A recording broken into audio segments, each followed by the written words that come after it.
पूरे देश में चुनावों की चहल पहल हो तो फिर दिल्ली यानी देश की राजधानी कैसे अछूती रह सकती है। दिल्ली में भी हर गली में इस समय सियासी चर्चा का दौर जारी है, क्योंकि चुनावों को लेकर के पार्टियां अपने उम्मीदवारों का धीरे धीरे ऐलान कर रही हैं। बीजेपी ने तो तमाम अपने साथ के साथ कैंडिडेट का ऐलान कर दिया है। उसी तरीके से जो हिस्से में आई आम आदमी पार्टी के 4 सीटें, उसके लिए भी उम्मीदवारों का ऐलान हो गया है।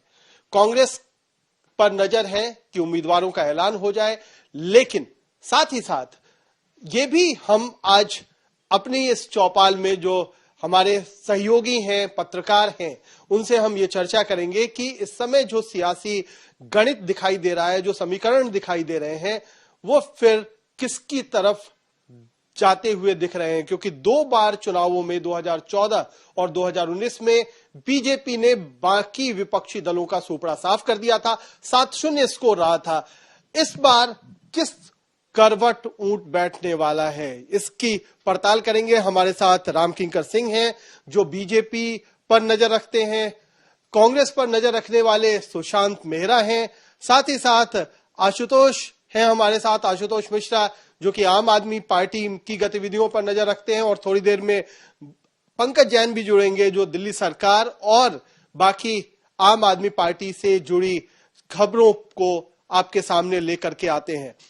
राम, आपसे हम शुरू करना चाहेंगे, क्योंकि बीजेपी 7-0 से 2 बार चुनावों में बढ़त या जीत हासिल कर रही है लोकसभा चुनावों में। इस बार जो कैंडिडेट हैं उनमें 7 में 6 बदल दिए गए। इसका क्या आपको लगता है कि कुछ स्कोर लाइन पर असर पड़ेगा? अभी माहौल क्या है बीजेपी खेमे में? देखिए, अभी तक जो स्थिति है वो ये है कि एंटी इनकम्बेंसी थी। आपने देखा था कि कई बार अरविंद केजरीवाल ने कई मौकों पर कहा था कि हमें दिल्ली से सांसद दे दो, तुम्हारा सब काम होके रहेगा।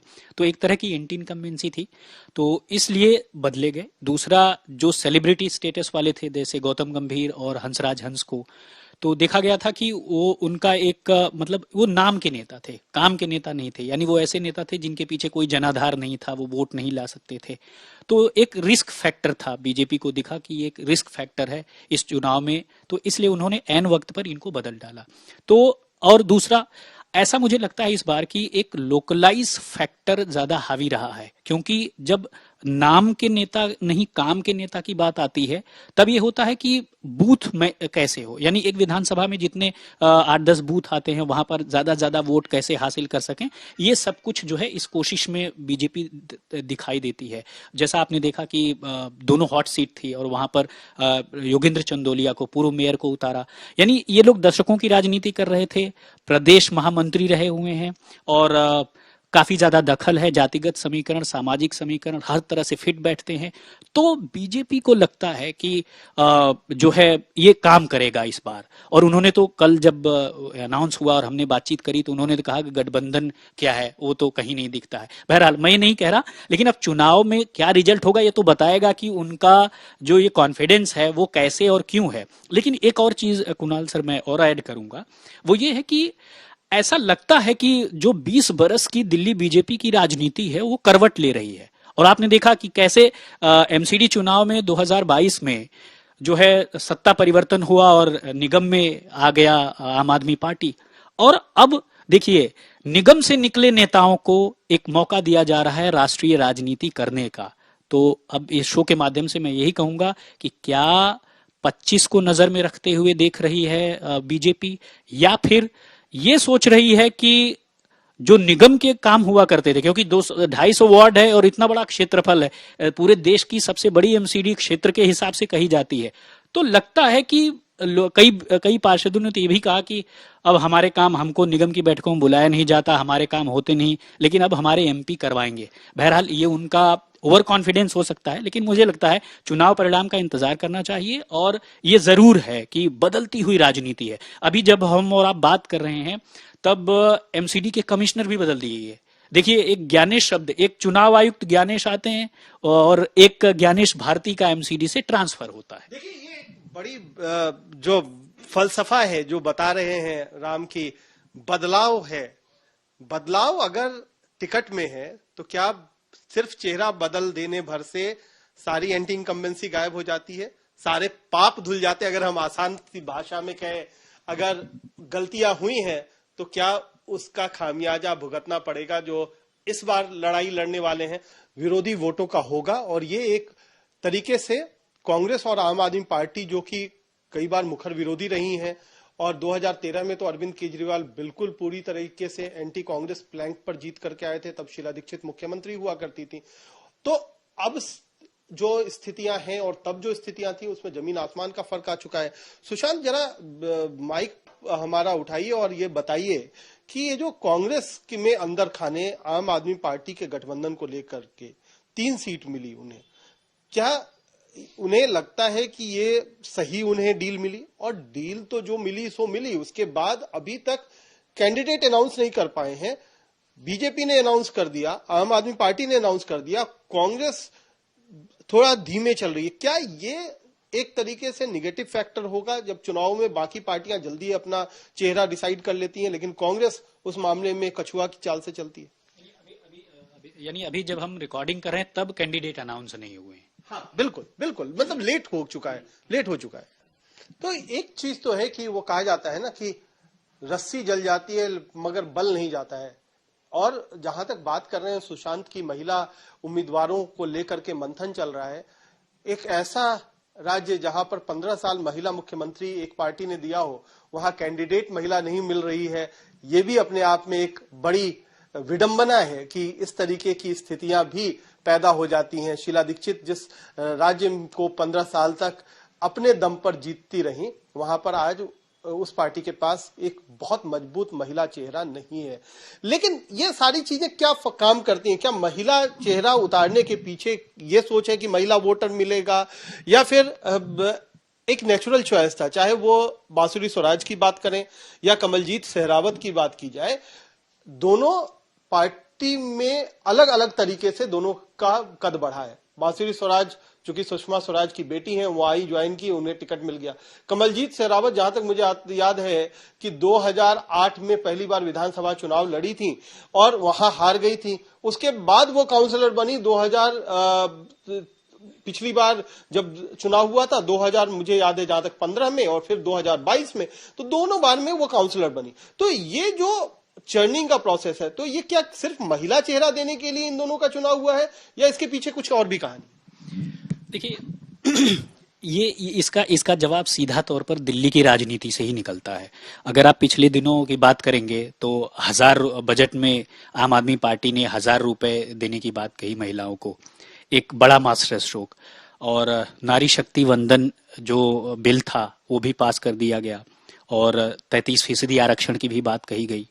तो ये जो महिला वोटर है, ये अपने आप में जिधर भी वोट करेगा वो एक मुश्त करता है।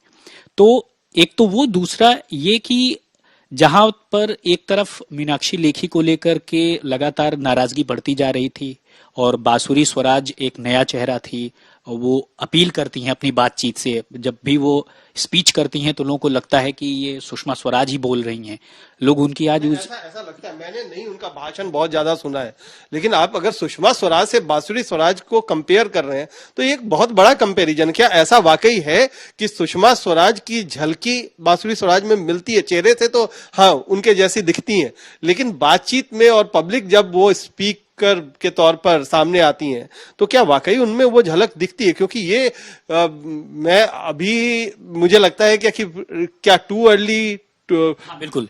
ये बहुत, जैसे मैं ये कहना चाह रहा हूँ, मेरा भाव समझिए। मैं कहना चाह रहा हूँ कि जैसे पूत के पांव पालने में दिख जाते हैं, तो वो बांसुरी लगता है कि सुषमा स्वराज की राजनीतिक विरासत को आगे बढ़ाएंगी, और ऐसा उनकी स्पीच से नजर आता है। जब वो बोलती हैं और अगर कोई न ध्यान दे कि वो बांसुरी ही बोल रही हैं तो लोगों को लगेगा सुषमा है। और अभी तो टिकट मिला है, इतना जल्दी हम कैसे इस चीज पर पहुंच जाएं?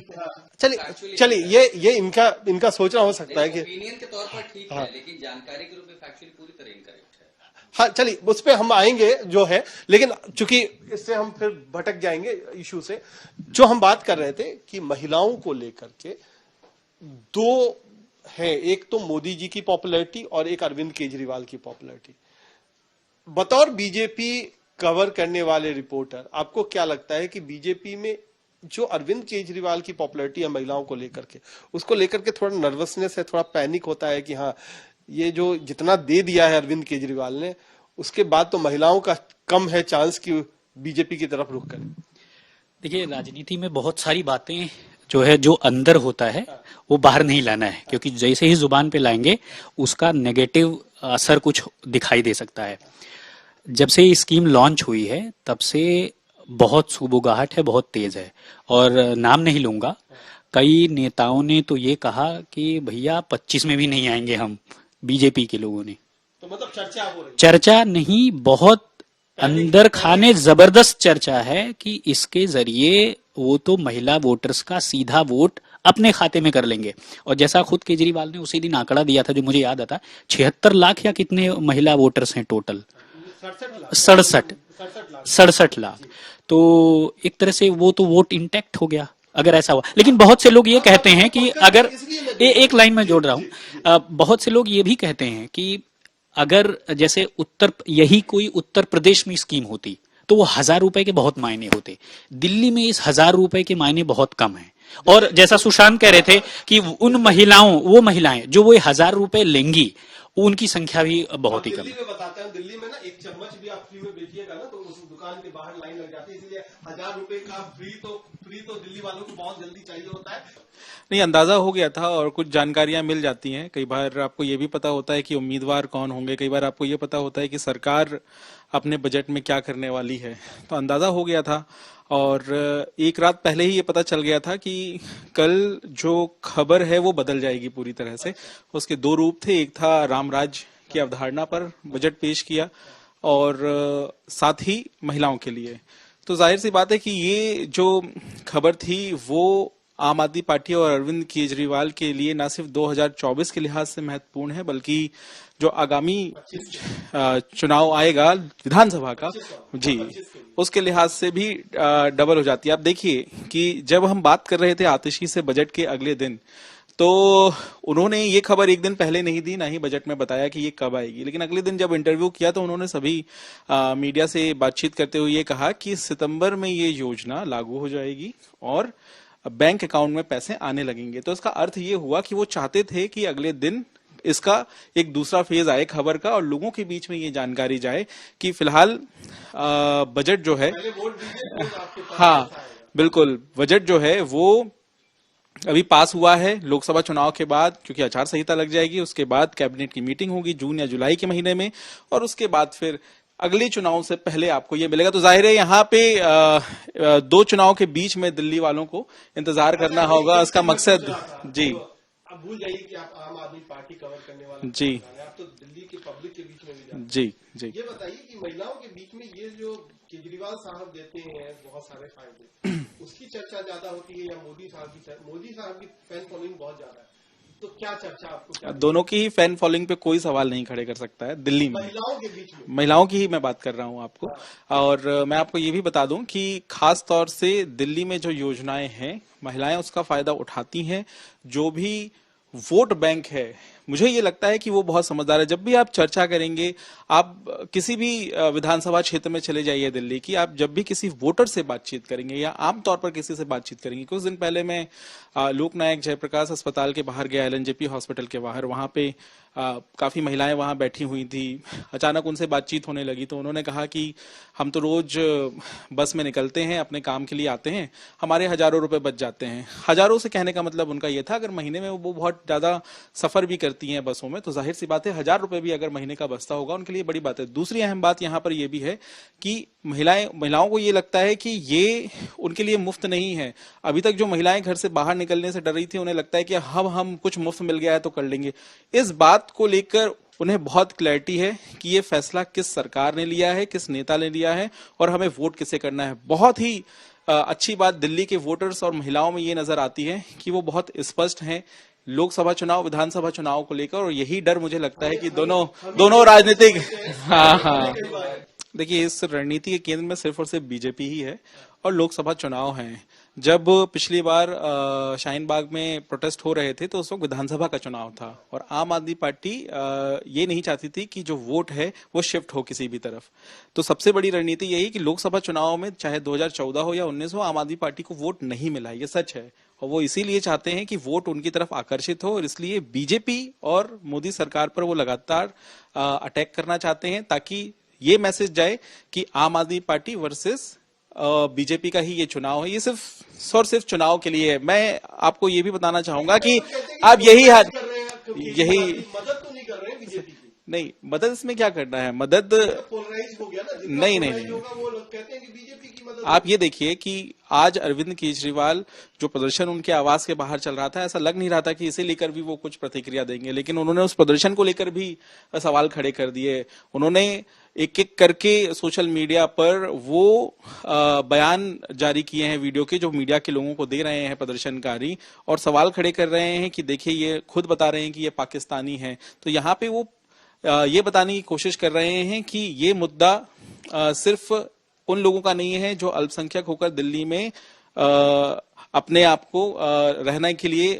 सर्टिफिकेट पाना चाहते हैं। ये मुद्दा है दरअसल आगामी लोकसभा चुनाव से पहले सीधे तौर पर बीजेपी के खिलाफ मुद्दा खड़ा करना। नेशनलिज्म इस इलेक्शन में कहीं ना कहीं मिसिंग है और पिछला इलेक्शन में आपको हिंदुत्व और नेशनलिज्म का कॉकटेल दिखा था। सीए का मुद्दा ले, सीए का सबसे बड़ा प्रोटेस्ट कहाँ हो रहा है? असम में। असम बीजेपी रूल स्टेट है। प्रोटेस्ट करने वाले मुस्लिम नहीं है, प्रोटेस्ट करने वाले हिंदू हैं, मेजॉरिटी हिंदू हैं, हिंदू मुसलमान सब कर रहे हैं। वो इसलिए कर रहे हैं कि उनकी अखमिया डेमोग्राफी कहीं बंगाली हिंदू डेमोग्राफी से न बदल जाए। अब फिर दूसरा पहलू जोड़िए, अरविंद केजरीवाल असम में भी चुनाव लड़ रहे हैं, वहां भी उनकी 3 सीट है। अब आते हैं दिल्ली में प्रोटेस्ट क्यों है। उन्होंने प्रोटेस्ट में एक और नैरेटिव दे दिया, भारत की लोकतांत्रिक व्यवस्था में फिलहाल जो प्रदर्शन कर रहे हैं वो विदेशी हैं, वो यहाँ है शरणार्थी, लेकिन वो फॉरेन नेशनल्स हैं, उनके पास पाकिस्तान का पासपोर्ट है, वो भारत के मुख्यमंत्री के खिलाफ प्रोटेस्ट कर रहे हैं। अब अगला जब आप देखेंगे कल से ये नैरेटिव आएगा कि ये इलीगल एक्ट है, एक फॉरेन नेशनल किसी देश में रहते हुए वीजा पर उस देश की राजनीति में, उस देश के इलेक्टेड गवर्नमेंट या उस देश के किसी प्रेजेंटेशन में डेमोक्रेटिक चीजों में हिस्सा नहीं ले सकता जब तक कि आप वहां के नागरिक न बन जाएं। सबसे बड़ा मुद्दा आया था इसमें दरअसल ये कि और लोग आ जाएंगे भारतीयता नागरिकता को लेकर के। उन्होंने ये मुद्दा क्यों छेड़ा कि बीजेपी ला रही है कि सीए पर देखिए हम ला रहे हैं और पोलराइजेशन कहीं ना कहीं इसमें खुदा हो सकता है। उन्होंने जोड़ा कि अगर आप इसको काउंटर कर रहे हैं, मुझे लगता है ये शायद ये दिमाग में है कि काउंटर आप इसको इन्फ्लक्स पे करेंगे। दुनिया भर में इमिग्रेशन अपने आप में एक बड़ी समस्या है और ये सही बात है कि 2014 नहीं, वहां बहुत सारे ऐसे आपको मिल जाएंगे अलग अलग रिफ्यूजी कॉलोनी जो अभी भी आ रहे हैं। 2017 में भी लोग आए हैं, तो ये बात सही है कि 14 तक को तो नागरिकता मिल सकती है, उसके बाद क्या होगा। उन्होंने बीजेपी के सामने उस हथियार पर, जिस पिच पर वो, जब पहला शब्द मैंने कहा ना, बीजेपी अपने पिच पर लाना चाहती थी, उन्होंने वो अपने पिच पर लाने की कोशिश की और इसीलिए गृह मंत्री ने कहा कि ये सदस्यता लेने वाला नहीं है। उन्होंने भी कहीं नहीं कहा कि ये जो है ले लेगी नागरिकता, ये कहे कि आप मुसलमान, उन्होंने ये भी किया, उन्होंने नाम नहीं लिया, सिर्फ और शब्द यूज किया इलीगल इमिग्रेंट। आज सुशांत थे वहां पर प्रोटेस्ट में, जहां पर प्रोटेस्ट चल रहा था, ये इसलिए बहुत अहम हो जाता है कि बीजेपी एक प्रोटेस्ट कर रही है अरविंद केजरीवाल के घर पर। तमाम बड़े नेता, मनोज तिवारी से लेकर के और भी बड़े नेता, यहां तक कि अमित शाह भी अरविंद केजरीवाल के बयान पर रिएक्ट कर रहे हैं।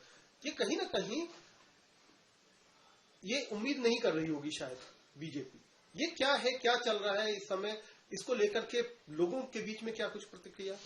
देखिए मैं बताता हूँ, इसको समझना बहुत गहराई से जानने की जरूरत है। पिछला जो चुनाव दिल्ली नगर निगम का हुआ, उसके अंदर बीजेपी और कांग्रेस ने मिलकर ये मुद्दा उठाया कि कांग्रेस ने ये दिखाया कि केजरीवाल जो है वो मुस्लिम विरोधी है। खामियाजा क्या हुआ कि दिल्ली के 2 लोकसभा सीटों में नॉर्थ ईस्ट और ईस्ट के अंदर मुसलमानों ने एक तरफा कांग्रेस को वोट दिया। दिल्ली में अरविंद केजरीवाल की राजनीति मुसलमानों के साथ है, मुस्लिम सीट जिताते हैं, उनको वोट देते हैं। 2015 में भी दिया, 2020 में भी दिया, बढ़ चढ़ करके दिया। दिल्ली के अंदर अगले साल विधानसभा चुनाव है।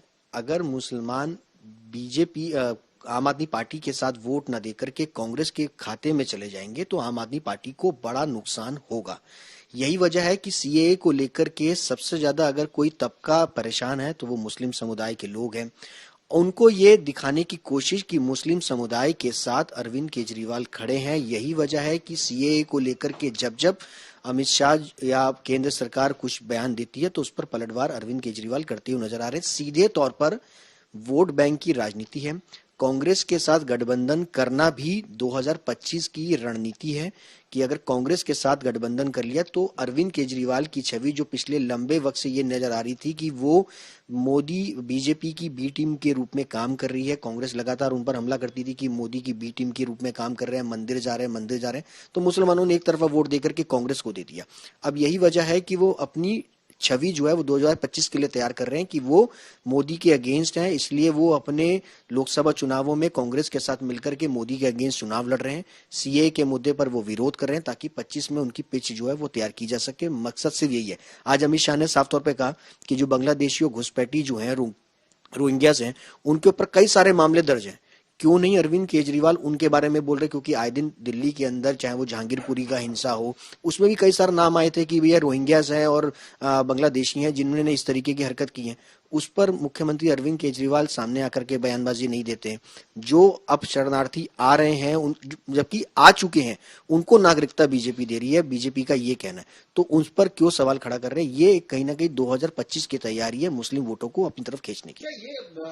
राम, आप भी मानते हैं कि ये तैयारी 2025 की है? बीजेपी खुश है कि अरविंद केजरीवाल जितना रिएक्ट कर रहे हैं उतना ही उनका फायदा हो रहा है। इनडायरेक्टली जो एक पोलराइज्ड इलेक्शन बीजेपी चाहती है, उस तरीके का इलेक्शन लोकसभा चुनाव बनता चला जा रहा है। हो सकता है इसका फायदा विधानसभा में अरविंद केजरीवाल को हो, लेकिन लोकसभा में इसका नुकसान खासतौर पर 2 मुस्लिम बहुल सीट जो है वो लोकसभा में भी कांग्रेस को दे दी है आम आदमी पार्टी ने। चांदनी चौक और नॉर्थ ईस्ट दिल्ली कांग्रेस का ज्यादा नुकसान होगा, इनको थोड़ी मुश्किल कम होगी। क्या लगता है, क्या आपको ये जो पूरा सीए वाला काउंटर अटैक है अरविंद केजरीवाल का, उस पर बीजेपी और बाकी लोग क्या सोचते हैं? देखिए, बहुत सिंपल शब्दों में मैं ये कहूंगा कि जो मुस्लिम तबका था, जाहिर तौर पर सीए से अमूमन देखिए सरकार अपने बचाव में कह रही कि सीए कोई नागरिकता नहीं किसी की लेगा, चाहे वो मुस्लिम ही क्यों न हो, किसी से कोई डॉक्यूमेंट नहीं मांगा जाएगा। और लेकिन ये मुस्लिम कम्युनिटी वोट करती रही है परंपरागत रूप से कांग्रेस को। लेकिन जैसे अभी सुशांत बात कर रहे थे, निगम चुनावों में देखा गया कि खिसककर तीसरे नंबर पर आ गई जो है आम आदमी पार्टी, और वोट कांग्रेस की तरफ शिफ्ट हुआ।